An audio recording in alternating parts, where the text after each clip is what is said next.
की जे तिथे गायकवाड कुटुंब होतं, ज्यांना ती महार वतनाची जमीन मिळाली, जी नंतर खालसा झाली, ती खालसा झाल्यानंतर त्यांना ती परत कधीही दिली गेली नसताना त्यांनी पॉवर ऑफ अटॉर्नी देऊन, म्हणजे ती जमीन माझ्या नावावरच नाहीये, तर मी पॉवर ऑफ अटॉर्नी देऊन त्याचा व्यवहार कसा करू शकते?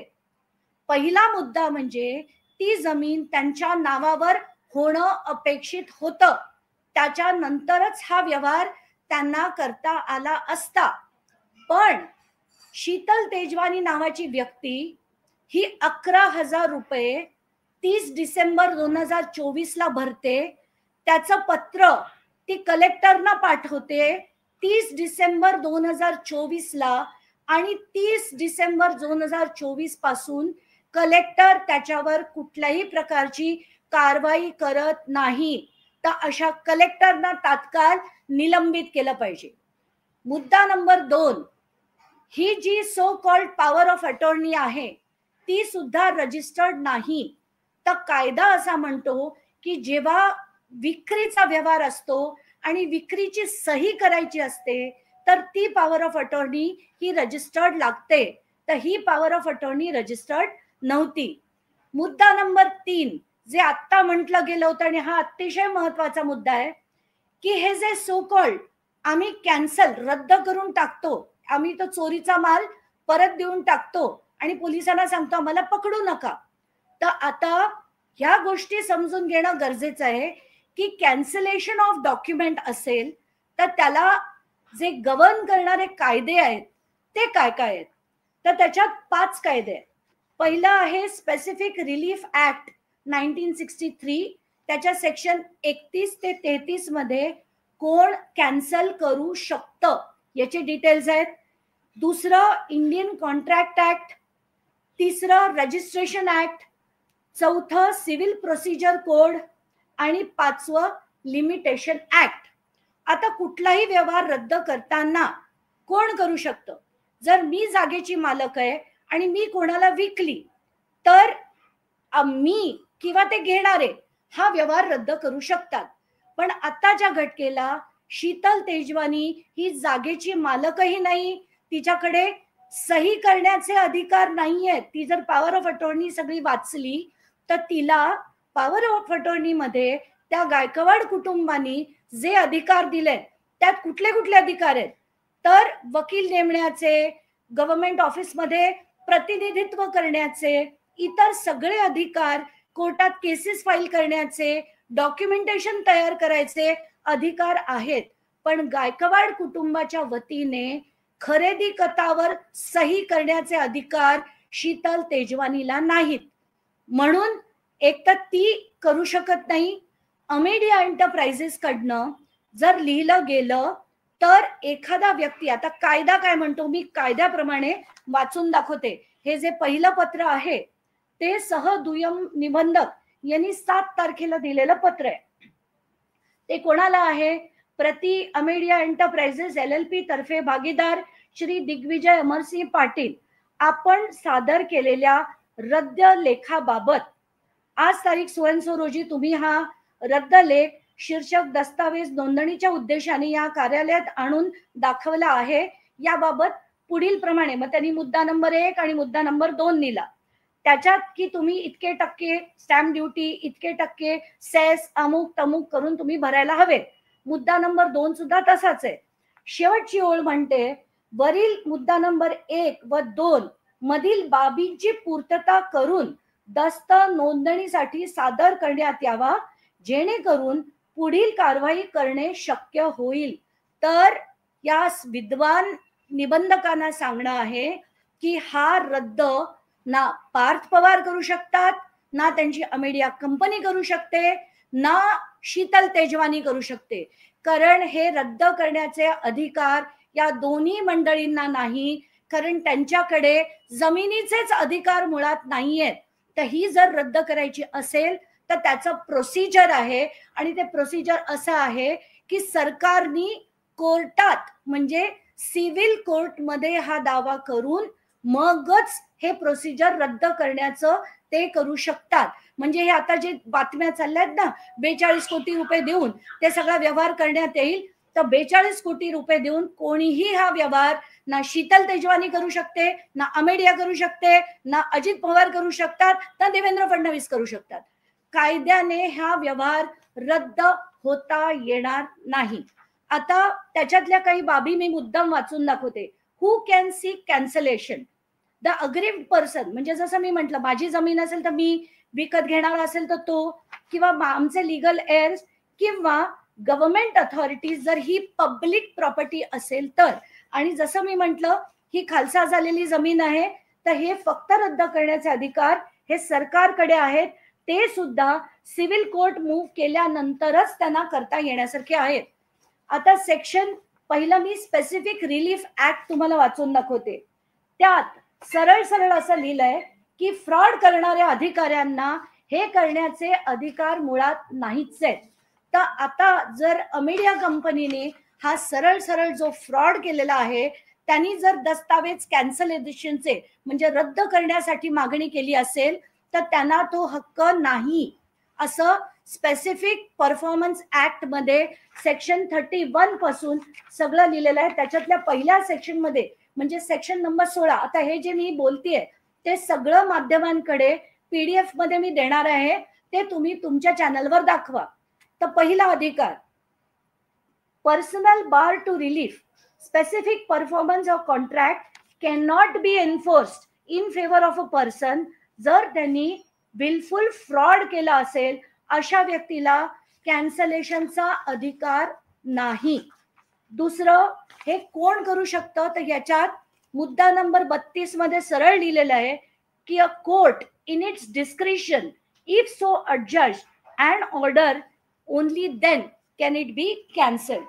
आता मुद्दा नंबर 2, रजिस्ट्रेशन ऍक्ट काय म्हणतं. तर जसं मी कालपासून म्हणत होते की रजिस्ट्रेशन ऍक्ट मध्ये 2 गोष्टी आहेत, सेक्शन नंबर 81 आणि सेक्शन नंबर 82.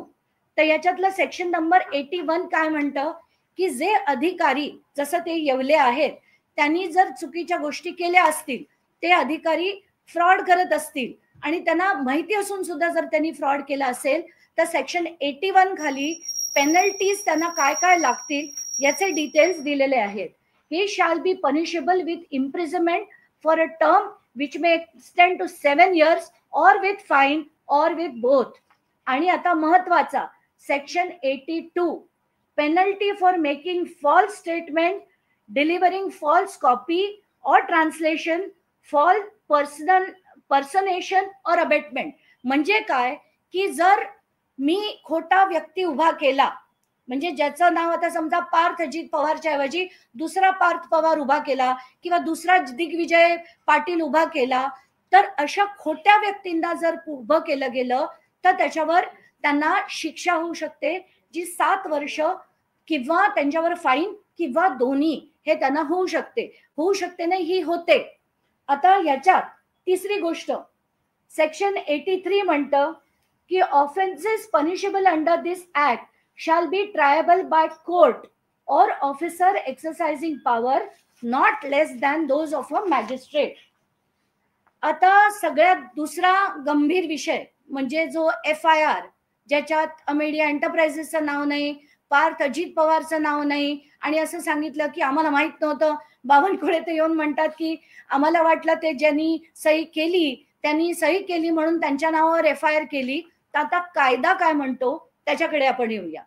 तर अमेडिया एंटरप्राइजेस ही एक लिमिटेड लायबिलिटी पार्टनरशिप आहे. तर लिमिटेड लायबिलिटी पार्टनरशिप जेव्हा असते तेव्हा त्याचे जे कायदे आहेत ते लिमिटेड लायबिलिटी पार्टनरशिप ऍक्ट 2008 हे त्याचे कायदे आहेत.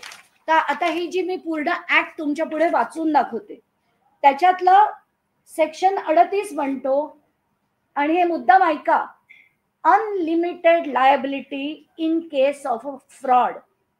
In the event of act carried out by limited liability partnership or any of its partner with an intent to defraud the creditors of limited liability partnership or any other person, or for any fraudulent purpose, liability of the limited liability partnership and the partners who acted with intent to defraud creditors or fraudulent purpose shall be unlimited for any of those limited liability partnerships.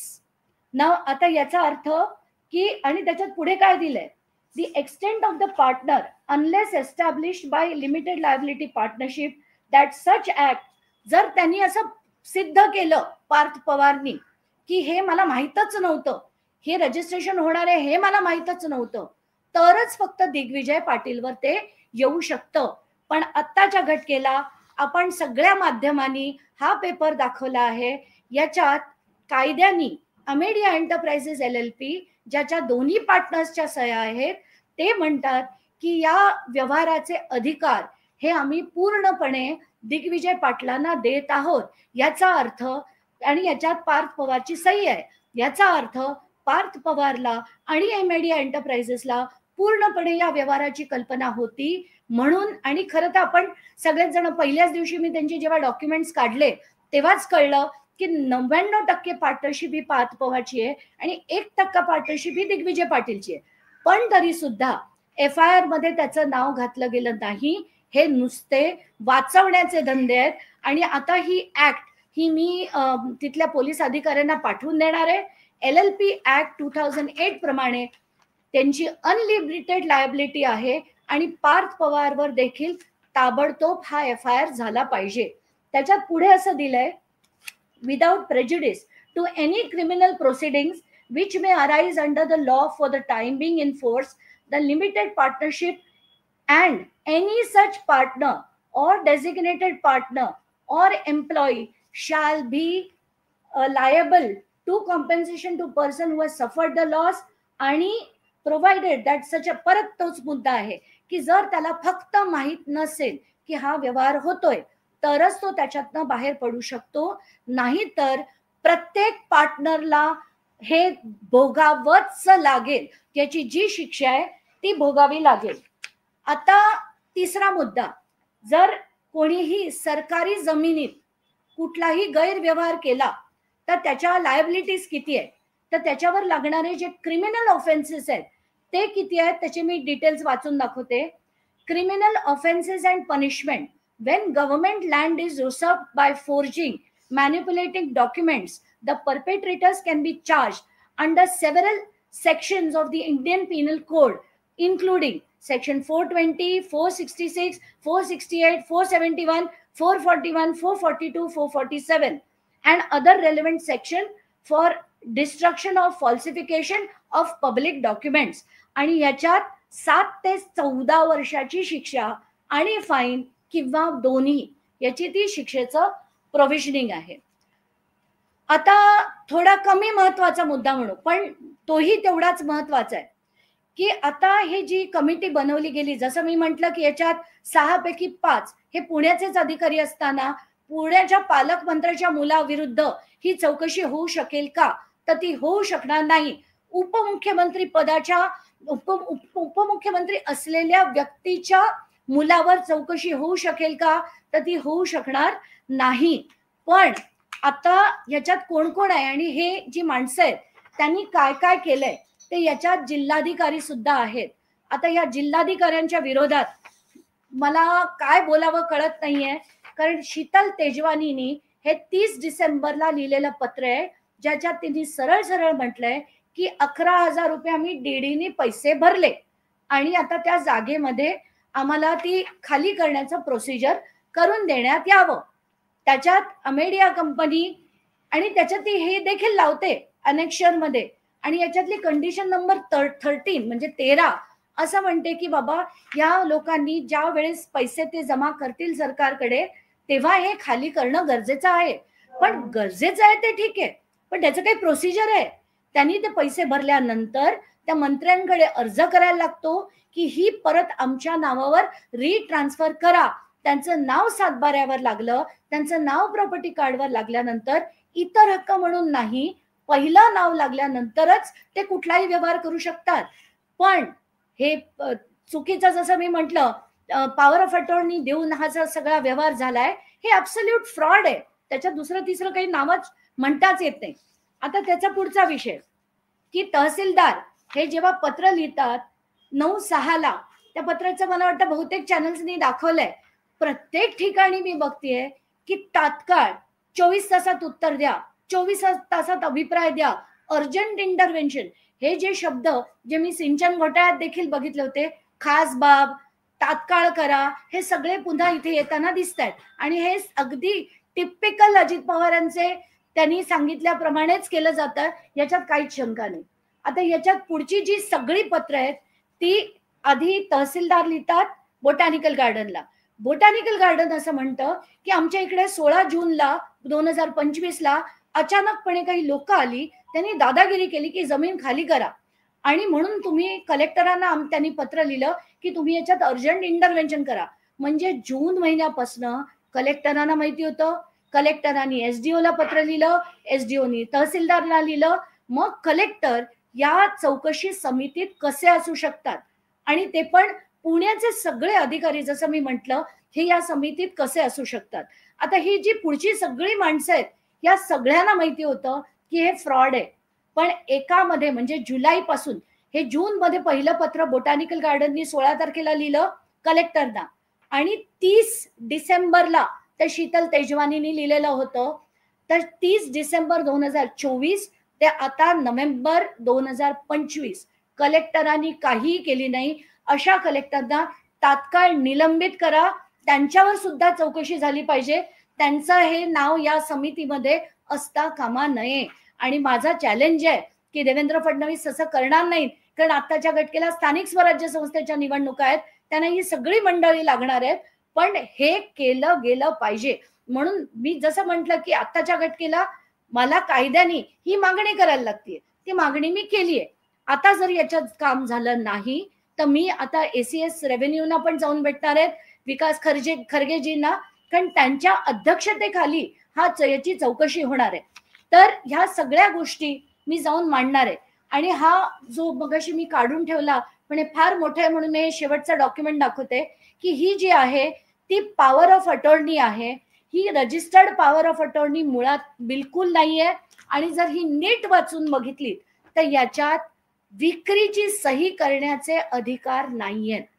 तर पहिला problem की ते registered नाहीये, दुसरा problem विक्रीची सही करण्याचे अधिकार नाहीयेत, आणि तिसरा प्रॉब्लेम की ती विक्रीची पॉवर घेऊन उपयोग काय, ती जमीनच जर त्यांच्या नावावर नसेल तर हे सगळे उद्योग करून हे जे केलेलं आहे ते एक भयानक मोठं फ्रॉड आहे. आणि त्यासाठी पहिलं म्हणजे अजित पवारांनी तात्काळ राजीनामा दिला पाहिजे उपमुख्यमंत्री पदाचा आणि पालकमंत्री पदाचा, तरच याच्यात चौकशी होऊ शकेल. आता या व्यतिरिक्त मी तर मालिकाच करायचं ठरवलंय. माझ्याकडे आता मी हळूहळू सगळे त्यांचे जेवढ्या कंपनीज आहेत, जवळजवळ 69 कंपनीज अजित पवार आणि त्यांच्या जवळच्या लोकांच्या आहेत, त्याच्यात जमिनीचे किती किती व्यवहार झाले आहेत हे सगळं मी हळूहळू काढणार आहे. पण आत्ताच्या घटकेला, कारण सगळ्याचाच किचाट व्हायला नको, म्हणून कायदेशीर बाबी 2 गोष्टीतल्या मी काढल्या. पहिलं म्हणजे हा व्यवहार रद्द करता येणार नाही. सेकंडली, हा जो पार्थ पवारला याच्यात बाहेर ठेवला गेलाय FIR मधनं, तर तात्काळ त्याचं नाव हे FIR मध्ये घातलं गेलं पाहिजे, अमेरिया एंटरप्राइजेसचं घातलं गेलं पाहिजे. कारण लिमिटेड लायबिलिटी पार्टनरशिप मध्ये लायबिलिटी ही अनलिमिटेड पार्टनर्सवर नक्कीच असते जेव्हा फ्रॉड केला जातो तेव्हा. चला, धन्यवाद. अंजलीताई, तुम्ही म्हणताय की उपमुख्यमंत्री अजित पवार आणि राजीनामा तुमची मागणी आहे, पण अजित पवारांचं तर म्हणणं असं आहे की मला तो पत्ता पण माहिती नाही, पार्थ पवारने हे व्यवहार केले हे मला माहितीच नाही, मग याच्यामध्ये आका कोण आहे? तर कदाचित आता अजित पवारांना अशी अनेक उत्तरं द्यायला लागतील, कारण याच्या पुढे मी पार्थ पवारांच्या सगळ्या कंपनीज, सुनेत्रा पवारांच्या सगळ्या कंपनीज, अजित पवारांनी स्थापन केलेल्या सगळ्या कंपनीज, आता त्याच्यात कोण कोण आहेत, त्याच्यात किती जमिनी आहेत, या सगळ्याचेच खुलासे करणार आहे. त्यामुळे आता अजित पवारांनी असलं बोलणं बंद केलं पाहिजे. ते परवाच्या एका पत्रकार परिषदेत असंही म्हणाले की 2009 मध्ये माझ्यावर काही आरोप झाले, 15-16 वर्षात ते सिद्ध नाही झाले. प्रत्येक आरोप सिद्ध झाला होता, चार्जशीट देखील फाईल झाली होती. बाळगंगा धरणात, कोंडाणे धरणात, सगळ्यामध्ये चार्जशीट फाईल झाली होती. पण तुमचे मित्र देवेंद्र फडणवीस झाल्यानंतर तुमच्या सगळ्या केसेस या बंद करण्यात आल्या. त्या सगळ्या रिओपन झाल्या तर तुमची काशी होईल याच्यात काही शंका नाही. मात्र ते असंही म्हणतात की एकीकडे काही दिवसांपूर्वी माझ्या कानावर आलेलं होतं आणि काही अगदी कारण ते सुरुवातीला पहिल्याच दिवशी जेव्हा विचारलं गेलं ते भांबावले होते आणि तेव्हा ते म्हणालेत की मला कल्पना आहे की असं काहीतरी होत होतं.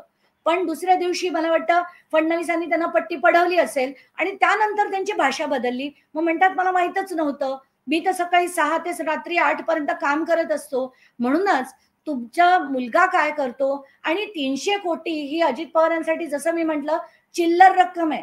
कारण जो 72,000 कोटीचा स्कॅम पचवतो त्यांच्यासाठी 300 कोटी ही चिल्लर रक्कम. ते असंही म्हणाले होते की मुलं जेव्हा मोठी होतात ते त्यांचे व्यवसाय करतात, आपल्याला त्यातलं काही माहिती नसतं असंही ते म्हणाले होते. हे पटतं कसं पटेल सांगा ना. कारण त्याच्यात ते असंही म्हणाले की तज्ज्ञांकडनं घ्यायला हवं, आपण तज्ज्ञांना विचारून अमुक व्यवहार करायला हवे. मुलं मोठी झाली तरी त्यांनी तज्ज्ञांचं रेकमेंडेशन घ्यायला हवं असं देखील ते म्हणाले. पण आत्ताच्या घटकेला जसं मी दाखवलं दुय्यम निबंधक सुद्धा जर म्हणत असतील की हे अग्रीमेंट रद्द करण्यासाठी तुम्ही कंडिशन नंबर 1 आणि कंडिशन नंबर 2 पूर्तता करून ते डॉक्युमेंट आणा, म्हणजे या निबंधकांना सुद्धा कायदा माहित नाही की हे व्यवहार हे दोघं माणसं करूच शकत नाही. हा व्यवहार रद्द होऊच शकत नाही या दोन व्यक्तींकडनं. हा जर रद्द करायचा झाला तर सरकारला सिव्हिल कोर्टात दाद मागायला पाहिजे आणि सिव्हिल कोर्टच्या ऑर्डरनीच हा व्यवहार रद्द होऊ शकतो. अजित पवार हे दलित विरोधी असं तुम्हाला या एकंदरीत सगळ्या प्रकरणावरून वाटतं का? कारण यापूर्वी सुद्धा जेव्हा काँग्रेसच्या सरकारमध्ये दादा उपमुख्यमंत्री होते चंद्रकांत आंदोलनसोबत त्यांचा निधी वाटपावरून वाद झाला होता. आता सामाजिक न्याय विभागाचा निधी सुद्धा त्यांनी वळवलेला आहे. महारत्नाची जमीन हडपण्याचा हा प्रयत्न आहे, कसं पाहताय? मला असं वाटतं की जो माणूस स्कॅमवर स्कॅम करतो आणि तरी पण बिनधास्तपणे म्हणतो, म्हणजे त्यांनी सिंचन घोटाळा तर अख्ख्या महाराष्ट्राने त्याचा कीस पाडलेला बघितला, महाराष्ट्र स्टेट कोऑपरेटिव्ह बँकचा घोटाळा बघितला, सगळे साखर कारखाने कसे सगळे घशात घातले 5-5, 6-6 ते सगळे बघितले, जरांदेश्वरवर ईडीची इन्क्वायरी चालली होती ती बघितली. ते ही माणसं ना यांना फक्त पैसा पैसा आणि पैसा लागतो. मग तो कुठूनही यावा, कोणाकडनंही यावा, तो महार असो, कोणी खालच्या म्हणजे बाकीच्या याच्यातले असो, जातीतले असो, कुठल्याही जातीतले असो, धर्मातले असो, त्यांना कशालाचाही फरक पडत नाही. त्यांना फक्त दिसतो तो भ्रष्टाचार आणि पैसा आणि सत्ता. एकीकडे बावनकुळे असं म्हणतात की मला याच्याबद्दल काही माहित नाही, अजित दादा म्हणतात की मलाही कल्पना नाही. नाका घालून या सगळ्या गोष्टी चालल्या की त्याचेही हात तिथे असतील. नाही, आता बावनकुळेंना या सगळ्या गोष्टी माहित नाही. मग कलेक्टर यांना जे पत्र थेट डिसेंबरमध्ये गेलं होतं त्यांनी ते वर कळवलं नाही. जर कळवलं असेल तर त्यांनी दाखवं, नसेल कळवलं तर आपण बावनकुळेंना म्हणू शकतो. पण आत्ताच्या घटकेला हे प्रकरण त्यांना माहित नाही असं मी मानू शकत नाही. आता काल मी असाही एक आरोप ऐकला की हे जे पेपर्स आहेत सुरुवातीचे ते शिंदे गटाकडनं लीक झाले होते, कारण शिंदेना काही मुख्यमंत्री पद हवं होतं म्हणून शिंदेकडनं लीक झाले. कोणी म्हणतं राष्ट्रवादीला आता डच्चू द्यायचा आहे मुख्यमंत्र्यांना म्हणून हे सगळं केलं जात आहे. स्थानिक स्वराज्य संस्थेत मला वाटतं कोल्हापूरला अजित पवार आणि शरद पवार एकत्र येत आहेत हे ऐकून देवेंद्र फडणवीसांनी हे पेपर लीक केलेत. हे ज्यांनी कोणी लीक केलेत ते आत्ताच्या घटकेला लीक केलेत. पण मला असं वाटतं की हे इतके घाण भ्रष्टाचारी आहेत की यांच्या विरुद्ध आता खरंच पेटून उठण्याची गरज आहे. तुम्ही यापूर्वी सुद्धा सिंचन घोटाळा काढला होता, कुठलीही कारवाई झाली नाही, दादा त्यातून पण वाचले. मला वाटतं या प्रकरणामध्ये दादांवर कारवाई होईल. मला दादा हा शब्द त्यांच्यासाठी वापरावा असा बिलकुल वाटत नाही. माझ्यासाठी ते अजित पवार आहेत, ते माझ्या राज्याचे उपमुख्यमंत्री आहेत आणि मी त्यांना अजित पवार याच नावाने संबोधणार. त्यांना मी कधी त्यांचा अनादर शब्दाने करणार नाही, पण आदर देण्याच्या पात्रतेचे ते नाही. निवडणुका जवळ आल्या की अशा प्रकारचे घोटाळे बाहेर येतात आणि मला आताच्या घटकेला ते जेव्हा म्हणाले पत्रकार परिषदेत की निवडणुका तोंडावर आल्यावर आरोप होतात आणि आता आणि आरोप होतील, तर त्यांना कदाचित कल्पना असेल की कारण मी तेव्हा अमेरिकेला होते, अमेरिकेहून मी सोमवारी येणार होते, आल्यानंतर मी हे लावून धरेन हे देखील त्यांना कदाचित माहिती असेल. म्हणून त्यांनी आधीच डिफेन्समध्ये म्हणून टाकलं की आता अशी आणि अनेक येणार आहेत. पण ती निवडणूक असो नसो, कधी सिंचन घोटाळा जेव्हा काढला तेव्हा 2012 मध्ये काढला तेव्हा कुठलीही निवडणूक नव्हती. तर त्याच्यानंतरची जेव्हा आम्ही लढे दिले तेव्हा कुठल्याही निवडणुका नव्हत्या. तर हे सगळं म्हणणं ते लोकांच्या डोळ्यात धूळपेके दुसरं काही नाही. चला धन्यवाद.